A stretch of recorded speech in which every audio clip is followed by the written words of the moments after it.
আমরা যারা বলি বর্তমান সময়ে কেন শিক্ষার্থীরা ভদ্র হয় না, নম্র হয় না, নৈতিকতা শিখে না এবং শিক্ষকদেরকে আগের মতো ভয় পায় না, তাদের জন্য এই ভিডিওটা। হ্যাঁ, আমি অপরাধ করছি, আমি ওদেরকে পিটাইছি। আমি প্রথমে বেদ খুঁজতেছিলাম, কলেজে কোনো বেদ পাই নাই, পরে গাছের ডাল ভেঙে তারপর ওদের পিটাইছি। আমি প্রথম অপরাধ করছি গাছের ডাল ভাঙা, আর দ্বিতীয় অপরাধ করছি ওদের পিটা। কারণ আমি ব্যর্থ শিক্ষক, আমি ওদের মানুষ করতে পারি নাই, এর জন্য আমি ওদের পিটাইছি।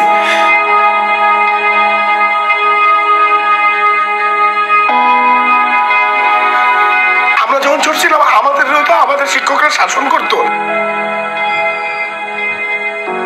আমরা ভুল করলে আমাদের শাসন করছে। আমাদের সময় তো বেতের ভয় ছিল, আমাদের সময় তো শাসনের ভয়টা ছিল, ওদের মধ্যে তো সেটা নাই, কারণ ওদের মানুষ করতে পারি নাই আমরা।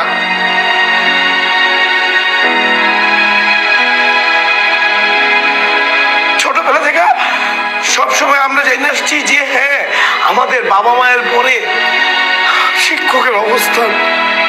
আর এখনকার অনেক ছেলেমেয়েই জানে না বাবা মায়ের পরে শিক্ষকের অবস্থান। স্যার আমরা আমাদের ছাত্রদের কিছু শিখাইতে পারি নাই স্যার, ওরা শিক্ষকদের সম্মান করতে জানে না স্যার। আমি একজন শিক্ষক হিসেবে ব্যর্থ স্যার। ঠিক আছে, আমি ব্যর্থতার বোঝা টানতে টানতে ক্লান্ত হয়ে গেছি। ওই ক্লান্তি দূর করতে গিয়ে আমি আমার ব্যর্থতা রাখতে গিয়ে আমি ওদের পিটাইছি।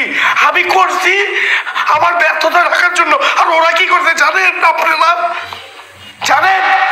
আরে নর্থ আমেরিকা যে তোমার ওটা সাইজ কত একটু কম না। আমরা ভদ্রতা দেখাইতেছি, ভালোবাসা দেখাইতেছি।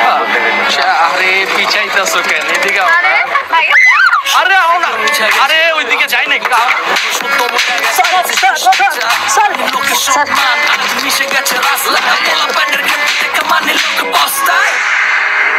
স্যার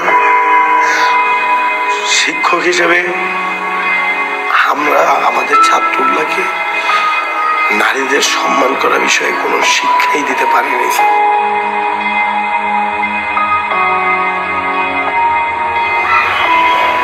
স্যার আমরা ব্যর্থ স্যার, একজন শিক্ষক হিসেবে আমি ব্যর্থ স্যার। আমি অপরাধ করছি, ওদেরকে মারছি। আমার ব্যর্থতার কারণে আপনি আমাকে শোকজ করতে পারেন, আমাকে বদলি করে দিতে পারেন, আমার চাকরি নট করে দিতে পারেন, কিন্তু আপনি কিছু করার আগে স্যার আমি আমার ব্যর্থতা স্বীকার করে আমি নিজেই আমার রেজিগনেশন লেটার দিয়ে দেবো স্যার। স্যার আমি শিক্ষক হিসেবে ব্যর্থ স্যার। আমি আমার বাচ্চাগুলাকে, আমার ছাত্রগুলাকে স্যার মানুষ করতে পারি নাই, শিষ্টাচার ভদ্রতা কোনো কিছুই শিখাতে পারি নাই। আমি আজকের পর থেকে আর শিক্ষকতা করবো না স্যার।